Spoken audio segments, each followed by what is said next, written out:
দিন সবল করুন।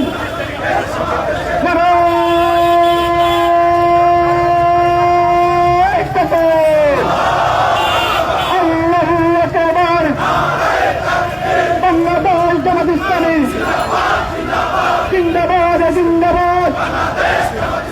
বাংলাদেশ জামাত ইসলামী 19 তারিখে সমাবেশ।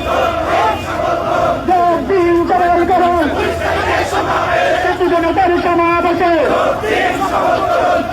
দিন সমাবেশে নাজের সমাবেশে মুক্তিযোদ্ধা শ্রমিকের সমাবেশে শ্রমিকের সমাবেশে দিন সবল করুন। আমার কাছে নিয়ে